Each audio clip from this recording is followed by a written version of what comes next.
स्वागत है दोस्तों। आज 28 फरवरी 2023 मंगलवार का दिन हो गया है। आज के मुख्य समाचार, बड़ी खबरें, देश और दुनिया का ताजा अपडेट लेकर हाजिर हो चुके हैं। देश के अलग अलग राज्यों की ओर से, सरकारों की ओर से महत्वपूर्ण अपडेट आ चुका है। सरकार की ओर से नए नियम, बड़ी घोषणा और बड़ा ऐलान को लेकर भी अपडेट जानेंगे।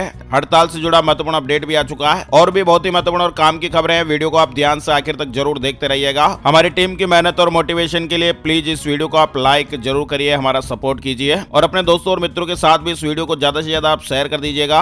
तो आइए दोस्तों, बिना टाइम विलंब के शुरुआत करते हैं आज की पहली बड़ी खबर। तुर्की में भूकंप आया और भूकंप से कितना नुकसान हुआ है, वर्ल्ड बैंक ने इसकी जानकारी दी है। यानी तुर्की में भूकंप से इतनी तबाही मची है कि यहाँ पर कई शहरों में तो लोगों के शवों को दफनाना भी मुश्किल हो गया। एक ही कब्र में कई कई लाशें दफनानी पड़ी और अब नुकसान का आकलन किया जा रहा है। 6 फरवरी को भूकंप के झटके आए थे, बड़ी तबाही मची थी और दोनों देशों में, तुर्की और सीरिया में 44,000 से ज्यादा लोगों की जानें चली गई, जबकि 80,000 से ज्यादा लोग जख्मी हुए हैं। हजारों घर और मकान ध्वस्त हो गए और दोनों देशों को अरबों डॉलर का नुकसान हुआ है। विश्व बैंक ने अनुमान लगाया कि भूकंप के कारण तुर्की को 34 अरब डॉलर से भी ज्यादा का नुकसान हुआ है और ये राशि अगर हम भारत के हिसाब से बात करें तो भारतीय रुपए में लगभग 2,81,000 करोड़ रुपए होती है। यानी तुर्की की जीडीपी के 4% के बराबर ये नुकसान माना जा रहा है। इसके अलावा आपको बता दें, भूकंप से एक बार फिर तुर्की कांप गया है। 5.6 की तीव्रता के झटकों से एक बार फिर से इमारतें गिर गई, लोगों में कोहराम मच गया। तुर्की में लगातार भूकंप आ रहे हैं। 6 फरवरी को आए भूकंप के बाद भारी तबाही मची और उसके बाद से अब तक कई बार भूकंप के झटके महसूस हो चुके हैं। वह दोस्तों, कोरोना वायरस से जुड़ा अपडेट भी आ रहा है। वुहान की लैब से ही दुनिया में फैला कोरोना। नई रिपोर्ट में इस तरह का बड़ा दावा किया गया है। दुनिया भर में फैली यूएस बायोलॉजी लैब से खुफिया जानकारी मिली है। अमेरिका ने इंटेलिजेंस रिपोर्ट के हवाले से यह कहा कि कोरोना चीन के वुहान लैब से ही फैला है। सोमवार को अमेरिकी एनर्जी डिपार्टमेंट ने वायरस से जुड़ी फाइनल रिपोर्ट पेश की है, जिसमें इस तरह के बड़े दावे किए गए हैं। बात दोस्तों यहीं पर नहीं रुकती है। चाइनीज लैब से कोरोना फैलने की इस तरह की रिपोर्ट्स पर चीन एक बार फिर से तिल मिला गया है। चीन ने कहा कि कोविड का राजनीतिकरण ना हो, लेकिन लगातार जब से कोरोना आया तब से हम यही सुनते आ रहे हैं कि कोरोना जो है वो चीन की वुहान लैब से फैला है और एक बार फिर से ऐसी खुफिया रिपोर्ट्स और जानकारियां सामने आ रही हैं। चलिए आगे बढ़ते दोस्तों, बड़ी खबर। एनआईए कोर्ट 8 आतंकियों को आज सजा सुनाएगी। 2017 में भोपाल उज्जैन पैसेंजर ट्रेन में बम ब्लास्ट किया था। लखनऊ की विशेष एनआईए कोर्ट में भोपाल उज्जैन पैसेंजर ट्रेन धमाके की सुनवाई पूरी हो गई है और कोर्ट दोषियों को आज मंगलवार को सजा सुनाएगी। दिल्ली हाईकोर्ट ने अग्निपथ योजना पर रोक लगाने से इंकार कर दिया है और सभी 23 याचिकाएं खारिज कर दी हैं। यानी अग्निपथ योजना के खिलाफ दिल्ली हाईकोर्ट में 23 याचिकाएं लगाई गई थी। इन याचिकाओं में स्कीम पर रोक लगाने की मांग की गई थी, लेकिन हाईकोर्ट ने अग्निपथ योजना पर रोक लगाने से इंकार कर दिया है। कोर्ट ने कहा कि योजना में हस्तक्षेप करने की कोई वजह नहीं है। केंद्र सरकार की यह बड़ी जीत है। दिल्ली हाईकोर्ट ने अग्निपथ योजना को वैध करार दिया है। चुनौती देने वाली सभी याचिकाएं खारिज हो गई हैं। वह दोस्तों, इलेक्शन न्यूज अपडेट में आप देख सकते हैं, नागालैंड में 84.08% मतदान हुआ है। मेघालय में 76.27% मतदान। मेघालय और नागालैंड विधानसभा के चुनाव शांतिपूर्ण संपन्न हो चुके हैं। इसी बीच आपको बता दें, नॉर्थ ईस्ट के 3 राज्यों का एग्जिट पोल भी सामने आ चुका है। त्रिपुरा और नागालैंड में भाजपा गठबंधन को बहुमत दिखाई दे रहा है, लेकिन मेघालय में किसी को भी स्पष्ट बहुमत न मिलने के आसार हैं। एग्जिट पोल के रिजल्ट से इस तरह के अनुमान सामने आ रहे हैं, लेकिन आपको बता दें, इन चुनावी राज्यों में मतगणना 2 मार्च को होगी और फाइनल रिजल्ट सामने आ जाएंगे और चुनाव परिणाम के बाद ही स्थितियां साफ हो पाएगी। फिलहाल जो एग्जिट पोल के रिजल्ट सामने आ रहे हैं उसके मुताबिक तो त्रिपुरा और नागालैंड में बीजेपी के लिए गुड न्यूज ही है। मेघालय में त्रिशंकु लड़ाई के आसार दिखाई दे रहे हैं। चलिए आगे बढ़ते दोस्तों, बड़ी खबर। शराब नीति मामले में मनीष सिसोदिया को सीबीआई कोर्ट ने 4 मार्च तक रिमांड पर भेज दिया है। आबकारी नीति मामले में दिल्ली के डिप्टी सीएम मनीष सिसोदिया को सीबीआई कोर्ट ने 4 मार्च तक रिमांड पर भेजा है और इस मामले में 5 दिन की रिमांड सीबीआई ने मांगी थी, जो सीबीआई को मिल गई है। इधर खबरें आ रही कि मनीष सिसोदिया की गिरफ्तारी पर दिल्ली समेत देश भर में बवाल देखने को मिल रहा है। सड़कों पर आम आदमी पार्टी का जोरदार प्रदर्शन दिखाई दे रहा है। दिल्ली में अलर्ट जारी है। और तो और आश्रम फ्लाईओवर एक्सटेंशन का उद्घाटन भी फिलहाल रद्द कर दिया गया है। सिसोदिया की गिरफ्तारी के बाद आम आदमी पार्टी सरकार ने यह फैसला लिया है। 28 फरवरी को आवाजाही के लिए ये फ्लाईओवर एक्सटेंशन खोल दिया जाना था, लेकिन फिलहाल टल गया है। वह दोस्तों, जोशीमठ से जुड़ी खबर आ रही है। भू दसाव से 863 भवनों में दरारें आई है। फाइनल रिपोर्ट आते ही मुआवजा दिया जाएगा। शासन की ओर से कैबिनेट की मंजूरी के बाद जोशीमठ आपदा प्रभावितों के लिए भवनों की मुआवजा नीति जारी की जा चुकी है। वहीं एक अलर्ट करने वाली खबर आ रही है। मोटापे से जल्दी मौत का 91% ज्यादा खतरा। स्टडी में चौंका देने वाला खुलासा हुआ है। यानी मोटापा किसी भी बीमारी से मरने के खतरे को 22% से बढ़ाकर 91% कर देता है। यह खुलासा एक रिसर्च में, एक अध्ययन में किया गया है। ज्यादा वजन या मोटापा अपने साथ कई बीमारियों को लेकर आता है और ऐसी कई बीमारियां जो मोटापे के प्रभाव से किसी के भी शरीर में पैदा हो जाती हैं। और एक नई रिसर्च आई है जिसके मुताबिक मोटापा किसी भी बीमारी से मरने के खतरे को 22% से बढ़ाकर 91% कर देता है। पॉपुलर स्टडीज जर्नल में इस तरह के रिपोर्ट्स सामने आ रहे हैं जो ये दिखा रहे हैं कि दिल की बीमारी, हाई ब्लड प्रेशर और डायबिटीज के मरीजों में मोटापे से मौत का खतरा ज्यादा है। वह दोस्तों वेदर अपडेट्स भी लगातार अब एक बार फिर से आने लगे हैं। हिमाचल प्रदेश वेदर अपडेट आप देख सकते हैं। हिमाचल में एक बार फिर से कड़ाके की ठंड आ सकती है। कई इलाकों में भारी बारिश और बर्फबारी का अनुमान जताया गया है। मौसम विभाग के एक अधिकारी ने कहा कि 28 फरवरी से 1 मार्च को चंबा, कांगड़ा, कुल्लू, मंडी, शिमला और लाहौल स्पीति जिलों में भारी बारिश और बर्फबारी की संभावना है। अलर्ट भी जारी कर दिए गए हैं। वहीं नीट पीजी एग्जाम 2023 से जुड़ी खबर, नहीं टलेगी नीट पीजी की परीक्षा। सुप्रीम कोर्ट ने अनुरोध वाली याचिकाओं पर विचार करने से इंकार कर दिया है। रूस यूक्रेन युद्ध में पुतिन के 65,000 सैनिकों की जान गई है। इस साल बर्थ रेट में 10 लाख की कमी होगी। रिपोर्ट्स में इस तरह के खुलासे हुए हैं। एक रिपोर्ट के अनुसार विशेषज्ञों ने अनुमान लगाया कि अगर आगे भविष्य में भी युद्ध जारी रहता है तो रूस में इस साल 1.2 मिलियन यानी 10,20,000 से कम बच्चे पैदा हो सकते हैं। रूस और यूक्रेन के बीच हो रहे युद्ध के 1 साल पूरा हो चुका है और इस दौरान दोनों देशों के हजारों सैनिकों की जानें चली गई हैं। वहीं दोस्तों धर्मशाला पर हाईकोर्ट ने एक बड़ा फैसला सुनाया और कहा कि यह समाज का हिस्सा है, नहीं लगा सकते इस पर टैक्स। शहरों से बाहर शादियों और अन्य खास मौकों पर आमतौर पर आपने भी देखा होगा कि धर्मशालाओं का इस्तेमाल किया जाता है और इसी तरह का एक मामला पंजाब और हरियाणा हाईकोर्ट में चल रहा था, जहां पर कोर्ट ने महत्वपूर्ण फैसला दिया है। कोर्ट ने कहा कि धर्मशाला कोई कॉमर्शियल प्रॉपर्टी नहीं है, यह समाज की सेवा का एक हिस्सा है। कोर्ट ने कहा कि धर्मशाला प्रबंधन प्रॉपर्टी टैक्स से छूट का हकदार है। वहीं बड़ी खबर, शिवमोगा एयरपोर्ट का उद्घाटन हो गया है। पीएम मोदी ने कहा कि वह दिन दूर नहीं जब देशवासी मेक इन इंडिया विमान में घूमेंगे। प्रधानमंत्री नरेंद्र मोदी जी सोमवार को कर्नाटक के दौरे पर पहुंचे और उन्होंने यहां सबसे पहले शिवमोगा एयरपोर्ट का उद्घाटन किया।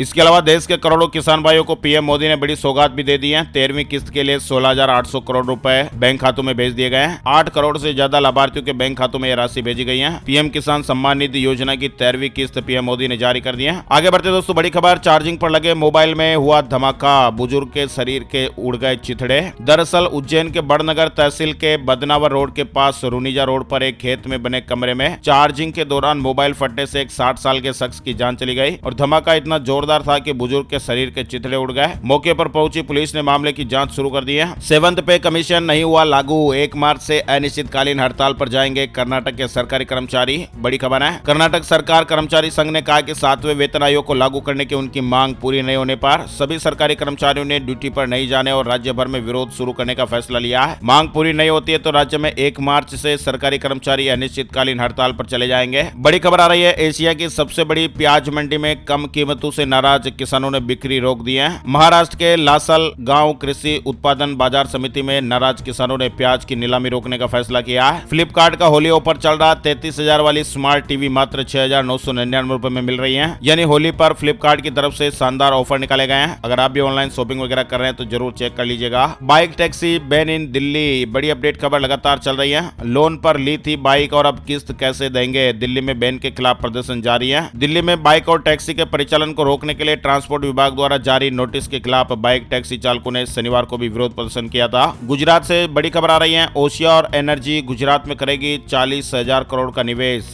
सीएम की मौजूदगी में एमओयू पर हस्ताक्षर हुए हैं। गुजरात सरकार ने सोमवार को 40,000 करोड़ रुपए के निवेश समझौते पर हस्ताक्षर किए हैं। राज्य सरकार ने हरित हाइड्रोजन और हरित अमोनिया के उत्पादन के लिए 40,000 करोड़ रुपए के निवेश समझौते पर सोमवार को ओशियर एनर्जी इंडिया प्राइवेट लिमिटेड के साथ एक समझौता किया। बड़ी खबर है, भारतीयों के लिए भूटान ने बड़ा ऐलान किया है। भूटान पर्यटन को बढ़ावा देने के लिए अब ड्यूटी फ्री सोना बेचेगा और वहां जाने वाले पर्यटक पर्यटन शुल्क का भुगतान कर वहां के पर्यटन विभाग द्वारा प्रमाणित होटल में कम से कम 1 रात रुककर इसका लाभ उठा सकते हैं। बड़ी खबर है कि भारत की लगभग 50% शहरी महिलाएं दिन में एक बार भी नहीं निकलती घर से बाहर। साइंस से डायरेक्ट पत्रिका में प्रकाशित एक नए अध्ययन के मुताबिक इस तरह की बात सामने आ रही है। बिहार विधान परिषद की 5 सीटों पर चुनाव की तारीखों का ऐलान हो गया। 31 मार्च को वोटिंग होगी, 5 अप्रैल को रिजल्ट आएंगे। मुकेश अंबानी से मिले उड़ीसा के सीएम नवीन पटनायक। उड़ीसा सरकार लगातार उद्योगपतियों को राज्य में निवेश करने का ऑफर दे रही है। निवेशकों को लुभाने के लिए सरकार द्वारा उड़ीसा इन्वेस्टर्स समिट का भी आयोजन समय समय पर किया जाता रहा है। अब घरों में भी लगेगी high security number plate, online पहचान होगी। उत्तर प्रदेश बदायूं से जुड़ा अपडेट आप देख सकते हैं। बदायूं में अब घरों की पहचान ऑनलाइन की जाएगी। जल्दी सभी घरों पर हाई सिक्योरिटी नंबर प्लेट लगेगी, जिसका डेटा ऑनलाइन रहेगा। शहरवासियों का रिकॉर्ड ऑनलाइन रहेगा तो नगर पालिका प्रशासन भी आसानी से टैक्स वसूली कर पाएगा। आगे बढ़ते दोस्तों, बड़ी खबर आ रही है, हरियाणा रोडवेज में टिकटों का गड़बड़ जाला, यात्रियों के मुताबिक नहीं हो रही है बिक्री, घाटा पड़ रहा है और अब सेंसर सवारियों की संख्या बताएगा। घाटे को देखते हुए अब हरियाणा सरकार revenue leakage detection system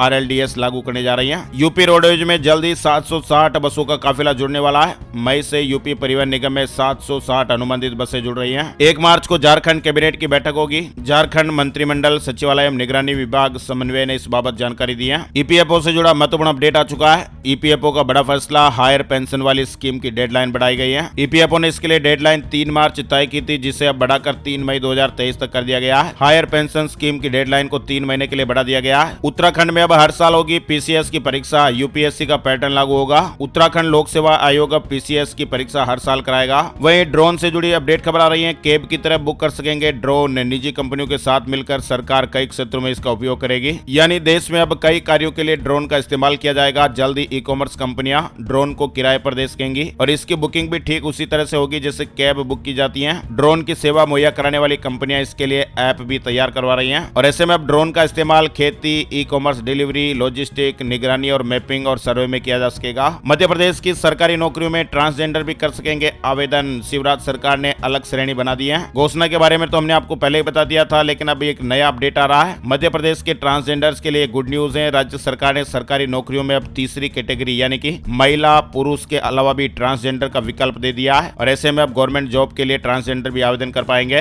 Rajasthan में मौसम लेगा करवट। अगले 2 दिनों में बारिश की संभावनाएं बन रही हैं। राजस्थान में अगले 2 दिनों में हल्की बारिश की संभावना जताई गई है। मौसम विभाग के अनुसार बारिश आने के चलते ज्यादातर जिलों में तापमान में फिर से हल्की गिरावट आ सकती है। पश्चिमी विक्षोभ सक्रिय होने के कारण बारिश होने का अनुमान है। मौसम विभाग ने जानकारी दी है कि 28 फरवरी और 1 मार्च को उत्तर पश्चिमी राजस्थान के गंगानगर, हनुमानगढ़, बीकानेर, चूरू और आसपास के जिलों में गरज के साथ हल्की बारिश की संभावना है। इसके अलावा राज्य के शेखावाटी क्षेत्रों में भी कुछ हिस्सों में 1 मार्च को गरज के साथ हल्की बारिश होने का अनुमान है। अन्य हिस्सों में आने वाले दिनों में फिलहाल मौसम शुष्क रहने का अनुमान है। और तो और दोस्तों, पंजाब और हरियाणा में भी बारिश, तो उत्तराखंड में बर्फबारी का अलर्ट। उत्तर भारत के ज्यादातर इलाकों में गर्मी की शुरुआत हो चुकी है। हालांकि इसी बीच मौसम विभाग ने पंजाब, हरियाणा, उत्तराखंड समेत कई राज्यों में बारिश का अनुमान जताया है। Stock market closing news update है। शेयर मार्केट लाल निशान पर बंद हुआ। सेंसेक्स 175 अंक पिछला है। सीएस एग्जीक्यूटिव जून 2023 के लिए रजिस्ट्रेशन शुरू हो गए। Institute of company secretaries of India ICSI ने सीएस एग्जीक्यूटिव और प्रोफेशनल जून 2023 सत्र के लिए रजिस्ट्रेशन की प्रक्रिया शुरू कर दी है। वहीं खबर आ रही है, पवन खेड़ा की अंतरिम जमानत शुक्रवार तक बढ़ गई है। असम यूपी सरकार ने सुप्रीम कोर्ट से